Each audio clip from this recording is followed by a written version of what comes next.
Feeling stressed from time to time is normal and healthy, but chronic stress can lead to serious health issues like diabetes, cardiovascular disease, inflammation, insomnia, memory loss, anxiety, and depression. Modern technology can help us understand stress and find ways to reduce or prevent it. This may involve lifestyle changes and how we perceive or respond to stress. Mindfulness can increase resilience and well-being in our busy lives. In today's webinar, you will learn how to discern between healthy and toxic stress, understand the physical mechanism of stress and how this can lead to disease, investigate what causes stress and how to create more supportive conditions to keep it from arising, practice how to be with and attend to stress more mindfully when it does arise, and explore different meditation techniques to reduce anxiety and overwhelm.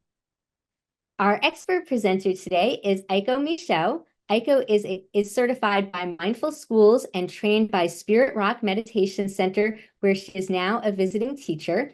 She has attended over 120 days of Vipassana meditation retreats as both a participant and a mentor. Her background in science, pedagogy, and Buddhist philosophy allow for a unique secular mindfulness offering where participants can investigate how to bring more awareness to their work, their personal and relational lives. For more information on Aiko's work, please visit her website at rememberingtruenature.com or contact her at aiko@rememberingtruenature.com. Aiko, thank you so much for being with us today and sharing your expertise. Please take it away. Thanks so much, Kira, for that introduction and for all the PCI webinar folks that are working behind the scene to make this event possible. And I just wanted to say a big thanks to all of you working in the library systems in offering a safe space for all people to have access to information. I really value the work that you do. I'm delighted to be back here again to talk about what I'm most passionate about, which is mindfulness. And today's theme is going to be, how can we apply mindfulness in being with stress? It's absolutely a delight to see a representation from so many different states. One of the things that I am wanting to offer, and I'm just noticing that my slides are not shifting, so just one second here, is today I'm hoping that we can, through guided meditations and some writing prompts, use these activities to reframe stress as, instead of it being an enemy, an ally that we can leverage. So in case you don't have pen and paper now, feel free to go get some. I'm also wanting to share a little bit about the science of stress so that we can have a better understanding of what this word means, and then offer some approaches of how we can move from a toxic level of stress to a healthier level of stress. And so my invitation to you is, let yourself be present. Give yourself permission to set down any responsibilities that you might have been carrying up until this moment, letting go of the need to multitask, and give yourself the gift of being in this moment and have fun experimenting with these different activities. And please, please, please, if you are willing, share your experiences in the chat. It offers more of a community feel to this webinar format, as well as your perspectives are a really valuable aspect of our learning experience. So I have a lot planned today, so we'll see how we go through this. But maybe what we can do is we can just start with just taking a moment to arrive here from the momentum of the day. So I'm just going to invite you to take a few deep, slow breaths as a way to connect back into feeling the body.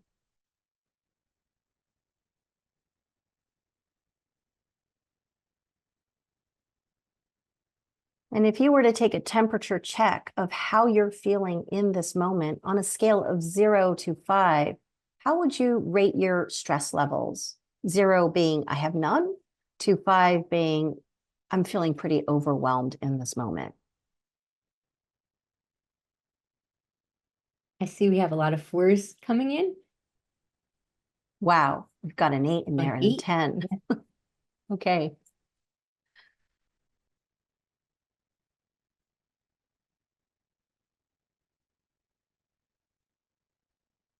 Okay, and then let's see what happens now when we pull ourselves away from the screen. So I'm going to invite you to actually look around your screen and using your eyes to see the space that you happen to be in right now.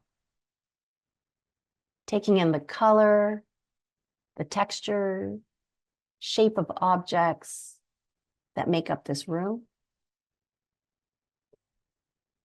And noticing your space by hearing the sounds.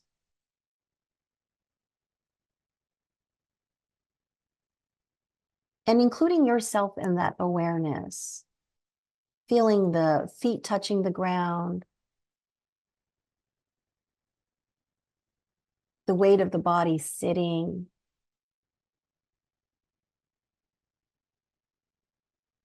The rising and the falling of the shoulders as you breathe. And if it feels more relaxing, you can just close your eyes. And just enjoy the simplicity of breathing and not having to do anything in this moment.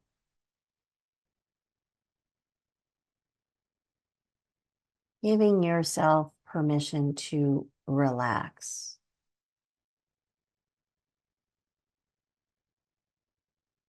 Releasing any tension that might be held in the face. Loosening the jaws. Dropping the shoulder.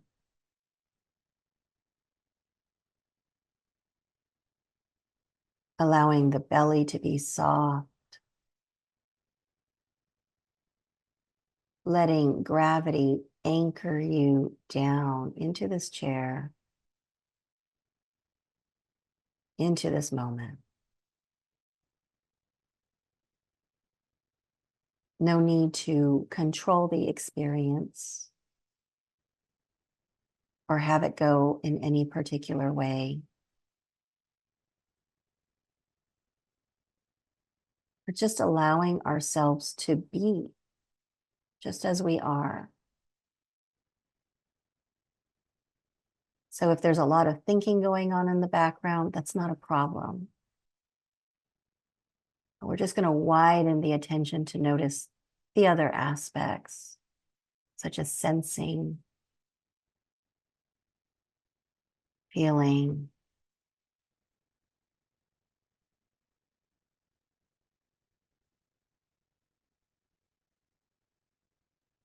just letting yourself steep a little bit more in this non-doing.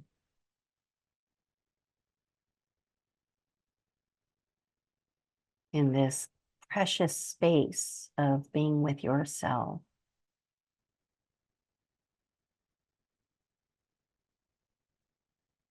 And then taking a few more deep breaths. And again, widening the attention to include the sounds in the room and slowly opening your eyes, seeing where you are. And once again, taking a temperature check as to where are you on that scale of 0 to 5 on your stress level. Taking a moment to put that number in the chat.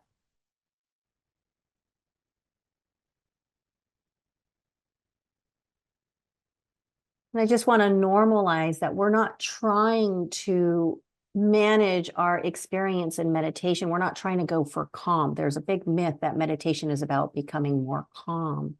Meditation is really about becoming more clear, to coming into more contact with our direct experience and what's true. Okay? So if your levels went up, then that is your experience. And that is pretty common, that when we pull away from the distraction of doing and we're in the being, the things that we've swept under the rug come up to the surface. Okay. And it takes a while for our nervous system to discharge. And oftentimes that discharge comes in the form of a lot of compulsive thinking. So that's just our nervous system tidying up and taking care of things. So meditation can be a great place to just give room and space for our nervous system to deactivate. And if we were to go longer, we would see that, again, our levels would fluctuate. Meditation is also a great space for us to learn more intimately about what our experience is and how we relate to it. And in this case, we can use it to observe and learn about stress. So one of the things that I've noticed from the numbers coming in the chat and my own experience in the last few minutes is that stress levels fluctuate actually moment to moment. And it's our mind's tendency to make it into a static, fixed notion of what's going on, a state that maybe is prevailing for the entire day, when in fact, if we were to take a look moment to moment, we're not stressed all the time. The other thing that's really interesting to notice is that our activation is conditional, meaning when we just started the meditation, the conditions were the momentum of the day. After a few minutes of pausing, the conditions is that the nervous system has been given an opportunity for a little bit of rest. So maybe our activations might be different. I love this Buddhist saying, pain is inevitable, suffering is optional. I've noticed that for myself, at least, so much of my activation actually comes from the thought realm and me believing in the stories that it produces. And actually, a lot of that is just made up. A lot of that is unnecessary stress. And in case you haven't noticed, our mind has a negativity bias, meaning it can notice things that are wrong much quicker and faster than what's going right. So we can get stressed just by what we pay attention to. If I were to focus on all the things that I still have to do today, that's going to generate a very different state than if I were to focus on all of the things that I've accomplished already today. How we pay attention matters also. If I'm paying attention with a lot of expectation, that is going to generate a certain state that is going to be very different than if I'm paying attention with openness and curiosity. So a lot of stress is actually perceptual. Mindfulness is being able to wake up from the virtual reality that our thoughts are creating and to drop into the experiential realm of now, meaning letting go of being the protagonist of the story or the movie that's happening in my mind, and including other data points, such as sensory information, such as emotions, that dilute that thought into a sea of information so that it's less salient and less valid. We can go from being, again, the protagonist of that story to just witnessing that thought is arising. So let's give this a shot. Let's see what happens when we drop in and dilute our thoughts. So I'm going to invite you to peel away from the screen. Maybe take a few deep breaths once again to come back into the experiential realm of your body. Closing the eyes to reduce the distractions. And just letting yourself descend back into feeling the feet on the ground, the weight of the sitting body in the chair, and the rising and falling of the chest as you breathe.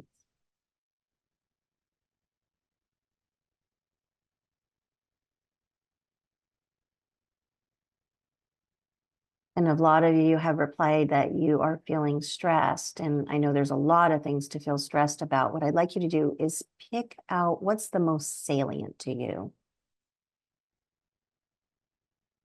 And maybe naming it. I'm feeling stressed about.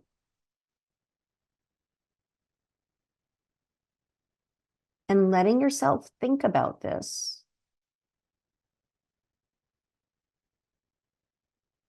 What's so stressful about this situation?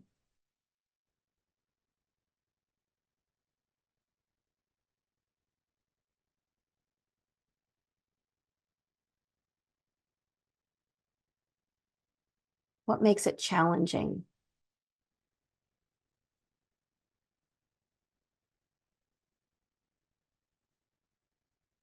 What's getting in the way of you getting what you want?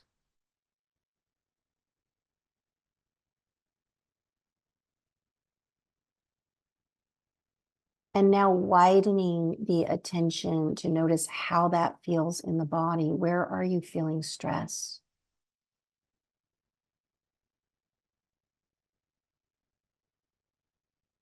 and widening that further to now include the sounds in the room.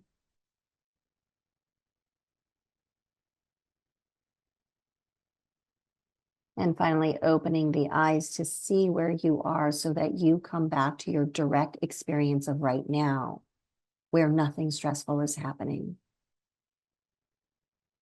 And just giving yourself a few breaths. And when you're ready, closing the eyes and going back in there and just touching the stress again, the thoughts.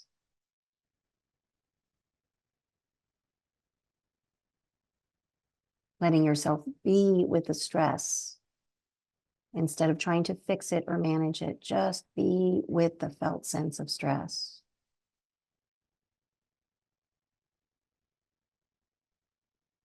And anytime it feels like you're approaching threshold, you can widen the attention to include sensory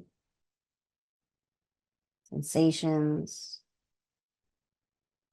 sounds,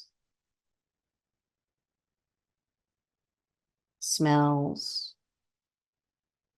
and opening the eyes for sight. Okay, and clearing that, letting go of that. This is a technique that was created by Peter Levine, who's a trauma therapist. It's called pendulation. And it is a way to touch upon distress mindfully, meaning that we are being with the experience of stress without repressing it, up to our threshold, allowing that energy to move through our body. And when we're feeling that it's going past threshold, we can widen the attention and stabilize with the safety of right now, where nothing is really happening in our direct experience, just by going into sensory. A lot of stress comes from trying to manage and control our stress levels. This is something that I hear often about from my high school students. I work as a teacher. I stress about stress before there's even stress to stress about. Then I stress about stressing over stress that doesn't need to be stressed about. It's stressful. What is your belief around stress? So much of our stress comes from not wanting it, from rejecting it. Most people believe that stress is a problem, that stress is something that shouldn't be happening. How do you relate to stress? Most people reject stress, don't want stress, try to avoid it. If you tend to have flight tendencies, then try to avoid it by distraction, maybe indulging in unhealthy coping mechanisms. Or if you have more of a fight tendency when you're stressed out, then trying to fix it or control it or to manage it, which none of these strategies are a problem.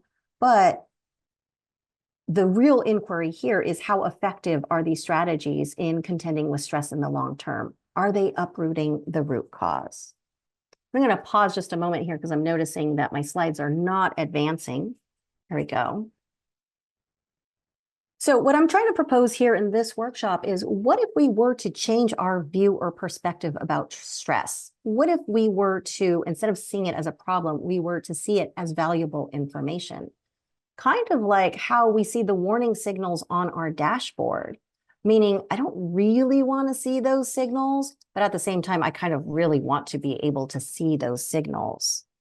Stress is an important signal about what is actually happening. It points our attention to what needs tending. More importantly, stress also motivates us into some kind of self-corrective action so that we can restore well-functioning and well-being. What if we were to relate to stress more skillfully, meaning instead of rejecting it, we were to meet it with acceptance, with empathy, and with care?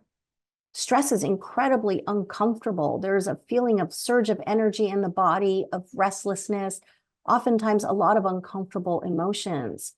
What if we were to see this as valuable information instead of it being a problem, and get curious, what actually is at the root of this? What is it that is needing my attention? And in that way, I could have clarity about what is actually at stake and I could respond more skillfully. So let's give this a try. Again, peeling yourself away from the screen, letting go of what was just said, closing the eyes, and reconnecting with the body by feeling its weight, breath moving in and out, and just letting yourself come back to feeling. I'm going to ask you to go back to that stressful scenario that you brought up in the first meditation.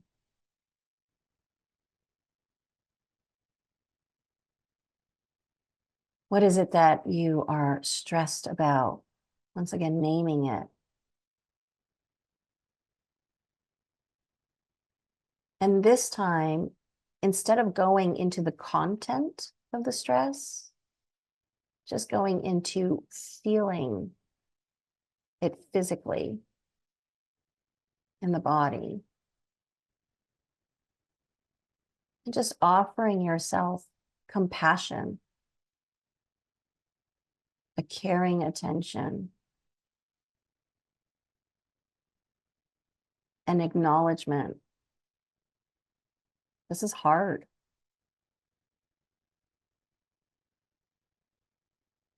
Can you turn a kind awareness to the person or the aspect of you that is going through stress? Just like you would turn to a friend that might be in distress and offer loving attention. If you want, you can use your hands and maybe place it on your arm just as a gesture of, I'm here right now.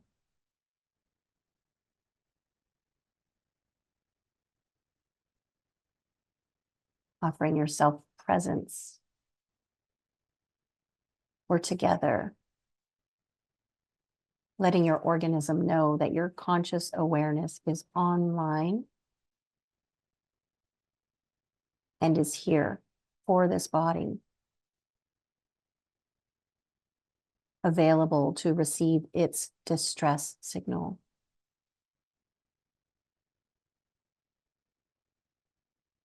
And just touching in and seeing if there are any emotions underneath the stress. And letting yourself feel them.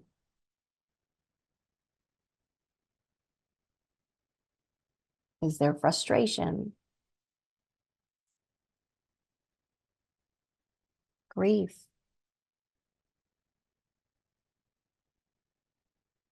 Fear?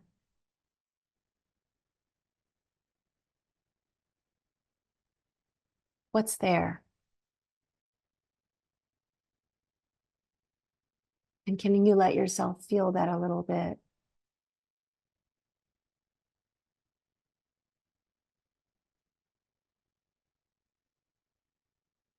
Underneath it all, what is it that you're wanting?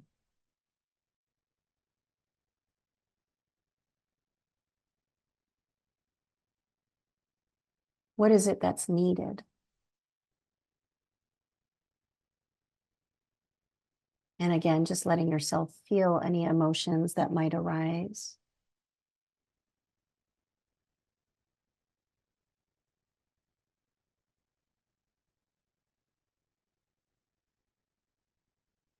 And taking a few deep breaths and widening the attention again to include the sensory of the room you're in. Hearing sounds. Slowly opening the eyes and seeing where you are. Just noting that in this moment you are safe. And again, just noticing how you feel and if there's any shift that might have happened.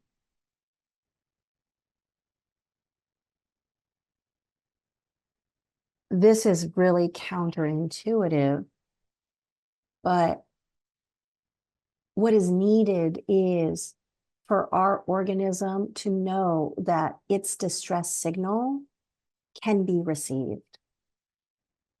When we acknowledge, when we validate our stress, counterintuitively, the body actually relaxes because now it knows that it has our conscious awareness online. It knows that it's being heard. I don't know if you've ever experienced this where you've been maybe trying to suppress or manage, keep yourself from feeling something. Maybe it's a cry. And when you allow yourself to go into that grief or cry, there's actually a feeling of relief afterwards. There is something that is mysterious when we let ourselves experience the physical and emotional aspect of ourselves, of stress versus repressing it, which is what we tend to do. More available information comes to the surface. And all of a sudden, we might have insight about what's actually at stake, what matters. And this clarity is what allows us to see with more perspective what's actually happening. And this is what generates effective solutions, which is very different than the agitation that we experience in moving straight into action when there's no clarity, right? That it's kind of analogous to rearranging the deck chairs of a sinking Titanic and not seeing the big gashing hole. That this movement into action generates an idea that maybe I'm doing something about the problem, but without the clarity, I'm tackling the wrong problem. And as a result of this, the distress is going to arise again to the surface, and it's going to keep rising over and over and over until it is fully seen and received. So I'm going to shift gear here a little bit into what is this phenomena of stress itself. We have so many different ideas. What does science have to say about stress? Well, I'm just going to start with a definition. Science defines stress as a state of bodily arousal or activation in response to a perceived demand. Notice how much more neutral this definition is than the definition that we tend to give stress that has a negativity bias. Stress or activation is completely natural, and it's caused by a hormone called cortisol, where we have a natural cyclical release of this hormone. So you can see that early in the morning, there is not a whole lot of this hormone and we're in slumber, and it's actually a spike of cortisol that takes us back into consciousness. And in a healthy body, this amount of cortisol will diminish throughout the day. Cortisol's job is to mobilize resources of the body so that we can move into action. So it starts off with our brain perceiving that there's a demand, communicating to our adrenal glands that releases the cortisol into our blood. And this floods our entire body and affects our body systems in different ways. So for example, in the liver, it causes the release of sugar into the blood. In lungs, we get a quickening of the breathing so we can have more oxygen. The heart beats faster to get that sugar and oxygen to our muscle cells, which is a fuel source for them to be able to do work. Anything that is not needed for action is suppressed. So things like our reproductive system, growth and development, immune response, even digestion is shut down temporarily so that the body can really focus on that action. The other thing that's important to know is that a healthy body is designed to rebound from stress. And actually, the way our body, our nervous system works is there's two complementary systems or subsystems that work together. There's the sympathetic or the arousal or the stress system that when there is a stimulus or a demand or a stressor that comes in, that is the system that rises into action to deploy a self-corrective behavior or action. And then we have the parasympathetic system, which is responsible for inhibiting or bringing us back into relaxation so that we are open and receptive to the next incoming stimuli. So this is called self-regulation. A healthy body has the ability to come back into a state of availability and readiness after its stressor. One thing that's really interesting to notice is that stress also affects our availability of consciousness. And a big part of this is because our brain has two main operating systems. The one that you're probably most familiar with is the prefrontal cortex. And this is the part that is responsible for our conscious awareness. This is the part that you can see over here in blue, that it does require a certain level of arousal or activation or stress to get it engaged. And it can withstand a certain amount of activation before it shuts down. Now, when the body can no longer keep up with the stimuli that it's receiving or with the stressors that's coming at it, it will start entering into a state of distress. And this can be seen in red here. And in this case, a different operating system comes online. This is the limbic, or I'm going to call it the survival part of the brain. And this one will actually override our consciousness and will deploy into some automated action. Some examples of that are fight, flight, or freeze response.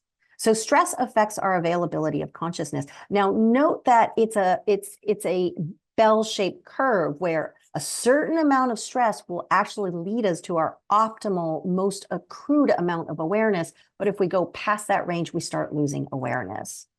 What this means for us is that stress can be actually really productive.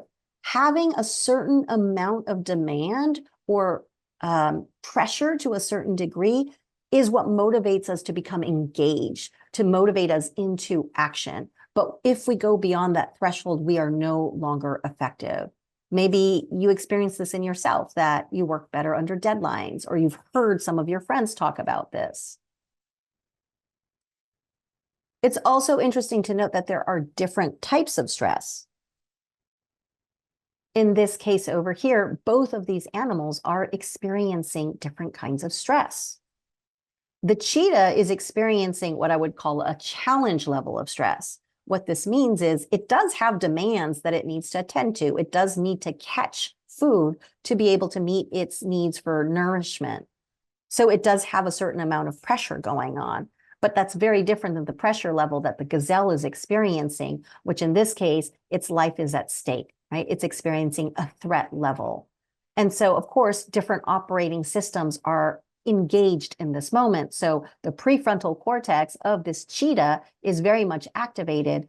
All of its resources are being focused into being able to track the prey, to predict what it's doing, and to be able to capture it. So it is very engaged. It's at an optimal performance level. Whereas the gazelle is probably not even conscious. Its survival brain has taken over, and it is in an automated flight response. What they both have in common, however, is that their stress job is to motivate them into action to ensure their long-term safety. So, what are the factors that determine the level of stress that we experience? We can simplify this by just looking at two variables. How much demands are there that need to be attended to, and how much resources are available to attend to those demands? So we can say that our level of stress really has to do with the ratio of these two variables.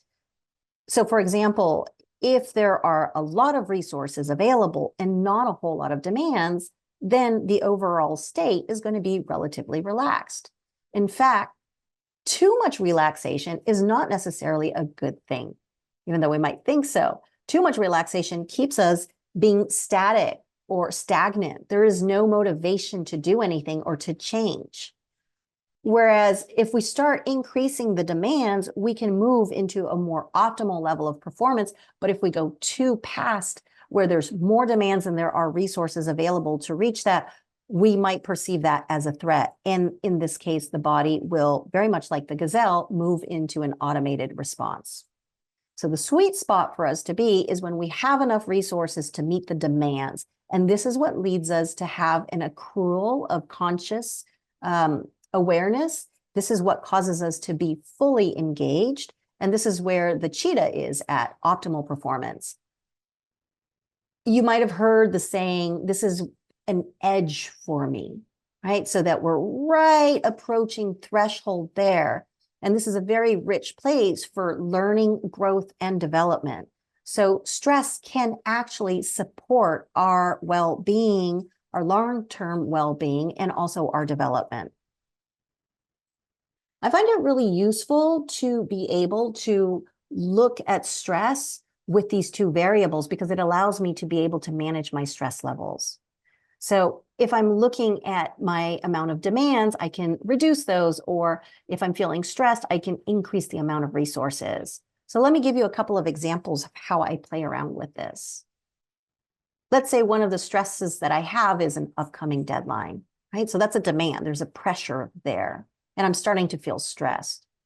So in order to reduce my stress, all I have to do is increase my resources. So what is it that I'm wanting? What is it that I'm needing? Well, maybe more time to work on the project.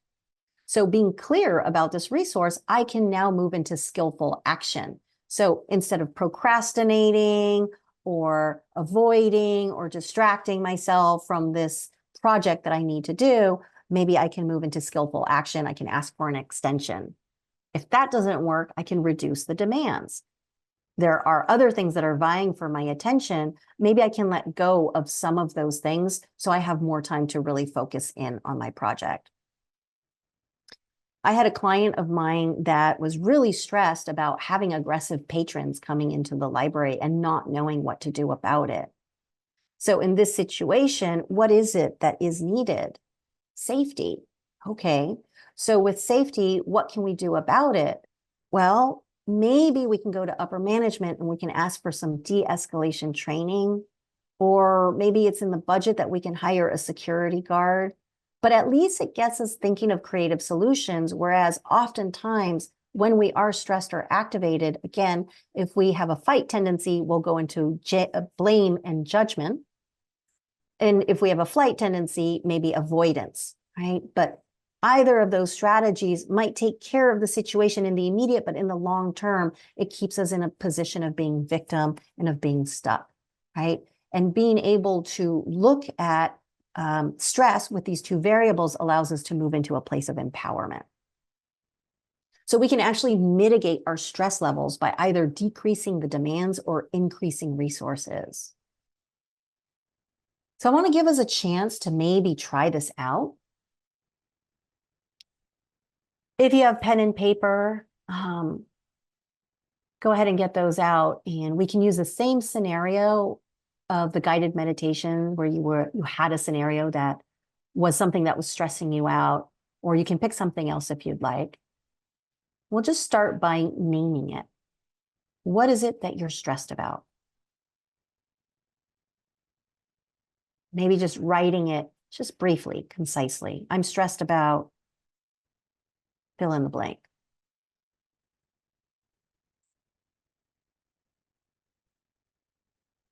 And then taking a moment to look at the demands.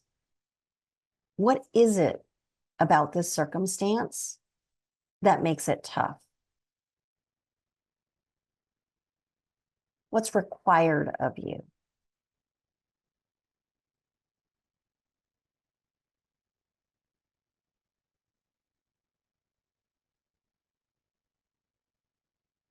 Where is the pressure coming from?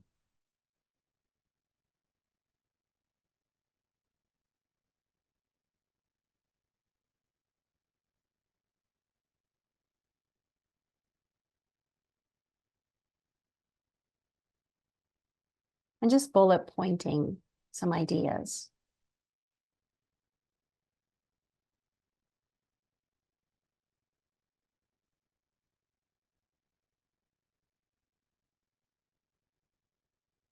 And when you're ready, switching to the resources. Maybe starting by identifying what is it that you're wanting that would offer relief.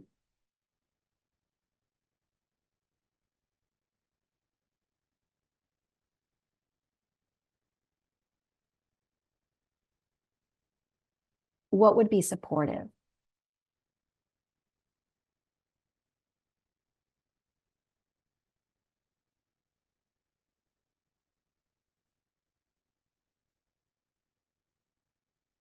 What do you need to reach resolution?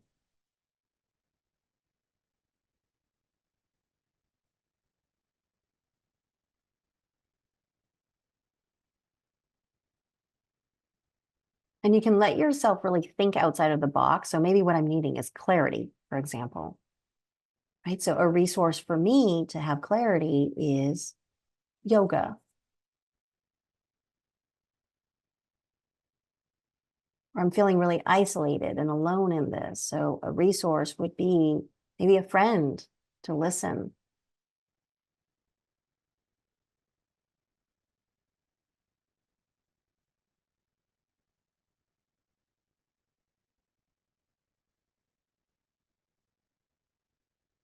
Are there any demands that you can let go of?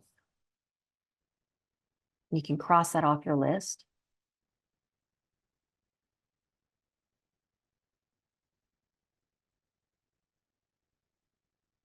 And are there any resources that you can add?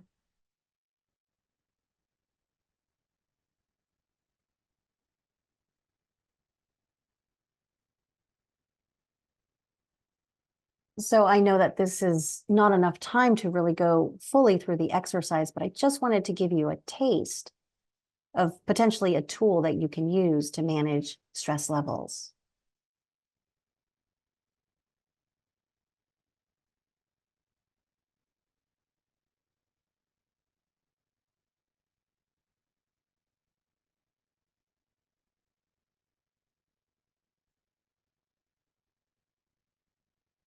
So remember again that a healthy body can self-regulate, right? What that means is that when it receives a stimulus and it becomes activated, we do have the parasympathetic nervous system that will bring us back into a state of relaxation. And actually, activation and relaxation oscillates throughout the day. And we can maintain our conscious awareness as long as it stays within a certain range of tolerance. Now, of course, there are conditions for us to be able to auto-regulate or self-regulate. And a big part of this is making sure that our body is resourced. What this means is that there's enough energy to meet the demands. We have enough nutrition, we have enough rest, enough sleep, there's enough emotional safety in place. And of course, that the demands are not too much, meaning that the nervous system has space and time to digest what's coming at it and to be able to respond appropriately before the next thing comes along. So what happens when we don't give our nervous system enough time to be able to digest what's happening and a new demand comes along, or throughout the day, not being able to complete certain tasks and have that pile up? Well, we move out of our range of tolerance. And at this point, the nervous system is not given the chance to self-regulate or come back to baseline. And so we become dysregulated. We start to operate outside of our range of tolerance. And at this point, the body becomes very activated because it is overstimulated. And now it can no longer keep up with the demands. And it will start giving us warning signals in the form of uncomfortable emotions like fear or anxiety. If this continues on, all of a sudden it will start triggering our survival brain to come back online. The body can no longer keep up and know what's happening around this. So it is incredibly unsafe. So remember that our survival brain coming back online starts to affect the availability of conscious awareness. And on top of that, we have some very distressing emotions. This can actually affect our perception of reality. We go from a place of possibility to one of scarcity, where we feel completely isolated and not sure how to contend with our situation. It's natural that we're going to lapse into a state of defensiveness, hypervigilance. Again, if we have fight tendencies, maybe blame and judgment. Flight tendencies, shut down. These behaviors erode our sense of connection, connection to self, connection to reality, connection to each other, which is one of our biggest resources.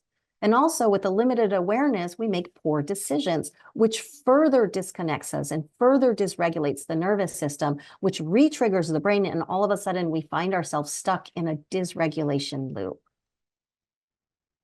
Chronic dysregulation is unsustainable. It's very energetically expensive for the body to be running fight or flight response. And ultimately, it will crash. meaning that we will now lapse, if we're in chronic dysregulation, into a freeze state where there's ultimate exhaustion, disassociation. The mental state is that of confusion and emotional burnout, lapsing into depression or maybe hopelessness, right? So chronic dysregulation is unsustainable. And so it's incredibly important for us to start noticing once we start moving into dysregulation, because once we get into dysregulation, it's very hard to come back. So mindfulness can be a great tool to keep us from going over threshold. It allows us to become familiar with what the early signs of stress feel like. And this is what lets us be able to come up with some self-regulating actions before we move too far away from dysregulation. Remember, protecting our consciousness so that we can have healthier choices when coping with stress is incredibly important. Once we start losing consciousness and we start going into self-soothing, unhealthy strategies, that's what's going to perpetuate us further into distress. So with that said, feeling stress, we can actually change the way we view stress and use this as a platform for learning and becoming more intimate with ourselves. What does stress feel like to you? And maybe we can put this in the chat. What happens to your body when you feel stressed? How do you know that you're stressed? Neck pain, headache, increased heart rate, tightness, pressure, eye twitch, exhaustion. I can't think clearly. Muscle tightness, tight shoulders, gritting teeth, tunnel vision, hard to focus. Great. Yeah, tremors. And what about emotions? What starts to happen is on the emotional field? What do we feel?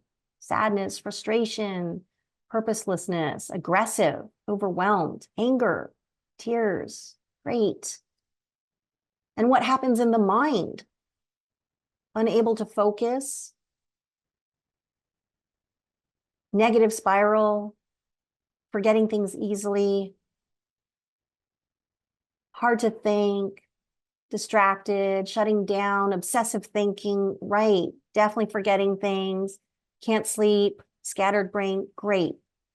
Right? So these are our warning signals. And so again, we can view this instead of being a problem, these are our signposts that are telling us, hey, we're going into dysregulation. How can we bring ourselves back? What about coping mechanisms? What are your self-soothing coping strategies? When you're stressed, what is it that you do to be able to relieve that? Chocolate, I love that. Overeating, yeah. I love that. There are some really healthy coping strategies in there too. I see yoga, going for a walk, reading, talking to a friend, crying it out, therapy, wonderful. Swimming, great. Yeah. Bad TV escapism. I know that for myself, I start indulging in Netflix and overeating. And then the worst is I go in shame and blame myself afterwards, adding to the distress. But we can shift our view, right? That these coping strategies, once again, is our way of being able to give some relief in the short term. And it can actually be a skillful strategy as long as our consciousness is online and it's intentional. It's not unconscious compulsion, right? Sometimes we do need a break. So it's very contextual, but it can also be an incredible signpost for us like, oh, I am going through Netflix and I'm overeating. I'm past threshold and I'm going to let myself have this one. And tomorrow morning, what I'm going to do when I have more of myself back is I'm going to meditate instead, or I'm going to go for a walk, or I'm going to call a friend. And then these are some ways of looking at it also. When we're in distress, it's very hard to come up with a healthy coping strategy. So maybe coming up with a list of things that are healthier options when we're not feeling stressed, right? Working out, for example, or doing some yoga, or going for a walk instead of going for that glass of wine. I actually, for a while, had a list on my refrigerator of, healthy coping mechanisms. You know, if I'm stressed, like in the moment, go to the refrigerator and follow directions. And my direction was go outside, be in nature, ride a bike. So whatever your strategy is, it could be meaningful for you to take some time and write it down and have that available so that you can pull that out when you're starting to feel dysregulated and are not sure how to go about giving yourself some self-soothing. Now, unfortunately for us, our modern life generates a lot of toxic stress. So again, we can view this as a healthy response to the body that's telling us, hey, there's something about our lifestyle that needs to be modulated. Think about this. Never in human history have we had to contend with this much stimulus or information. Our nervous system has not evolved for this. Not to mention the pace of life getting faster and faster, such a high demand on our attention and time. Even on our downtime, there is a variety of different things that are vying for our attention. We're having to contend with constant change and nowadays an increasing uncertainty about the future. So it is correct that our body feels stress.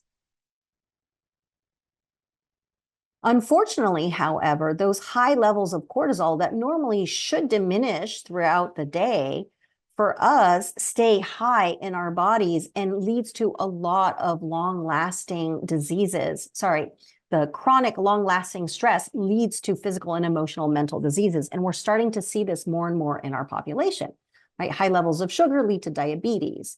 If we have high blood pressure, we endanger ourselves of cardiovascular disease or stroke. We can't repress our immune system forever, or sometimes it's going out of whack. We're having digestive issues, or think about this, high levels of cortisol means we're activated, meaning that our sleep is disrupted. And sleep is the place where our body cleans up all toxins and comes back into homeostasis. Yeah, I'm seeing in the chat here, our culture also promotes constant change as a positive, but it comes at a cost. Absolutely agreed. Yeah, great points. Change can be scary. That only increases stress levels. Absolutely. So I'm feeling a little stressed here because my slides are not advancing. But maybe this is a good time to just let you know that really what we need to start looking at is we need to start looking at lifestyle changes, right? What is it that we can do to be able to attend to ourselves? What is it that we can do to be able to prevent this chronic stress? And really prevention is at the key of this, right? And this does involve lifestyle changes. What can we do to increase our resources? And what can we also do to reduce our demands? So I'm just going to give you a moment if you want to put in the chat, what feels like a manageable change that you can bring into your lifestyle that's doable from time to time that would increase your resources, meaning increase the availability of your energy, of your awareness, of your physical well-being.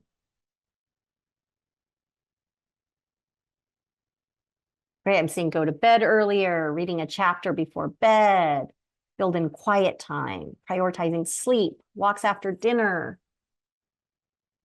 dropping the kids off at grandparents' home, go outside more, less doom scrolling, do something productive every day, stretch break once in a while, moving to a less stressful area. Yeah. Right. So these are just some things to think about. Clear my desk and actually use it.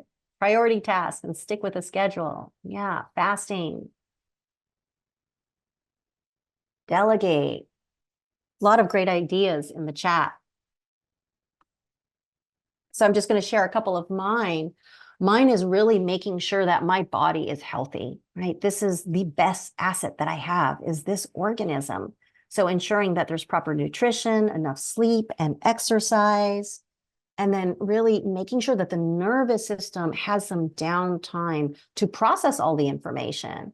and to letting myself have the freedom to do something just for the sake of it, meaning that there is no expectation or there's no outcome, right? Letting go of that idea that we have to be productive all the time.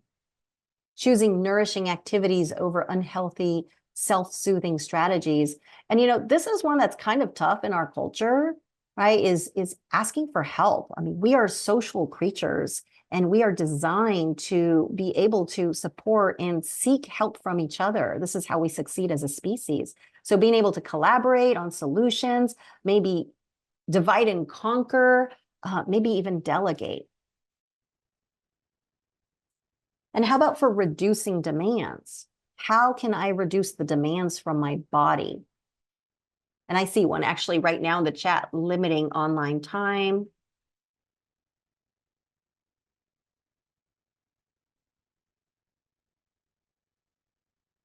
Making some me time. Decreasing time on social media.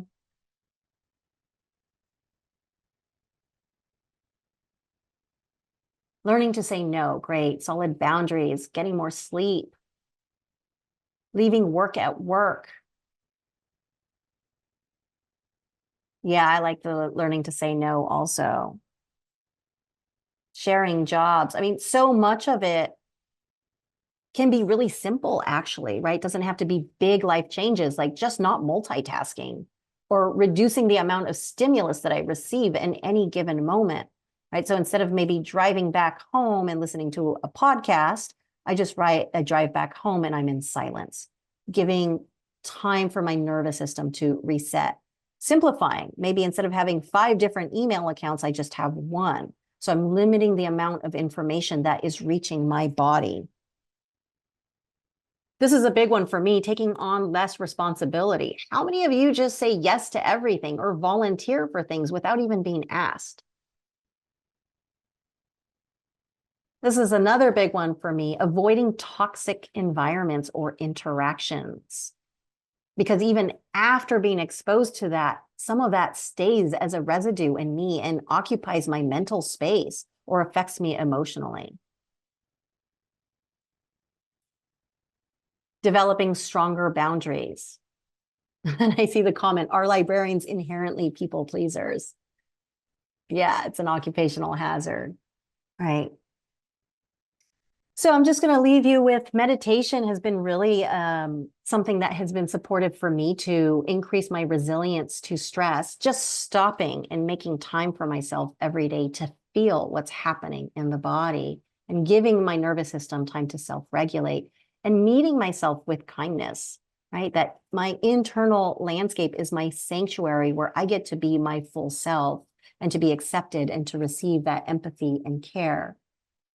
And then also learning to be able to expand my attention to include other aspects of my experience, which is so much less triggering than my thoughts and keeps me directly attached in my direct experience that is, for most part, safe all the time. It's the mental space that generates a lot of dysregulation. And then being able to grow my capacity for being aware physically of what's happening in my body as well as in my emotional field. When I'm off the cushion, then I'm able to notice when I'm starting to lapse into dysregulation. And then, of course, coming back to the breath every time that I get pulled away by the mind is a way of increasing willpower, the capacity for that.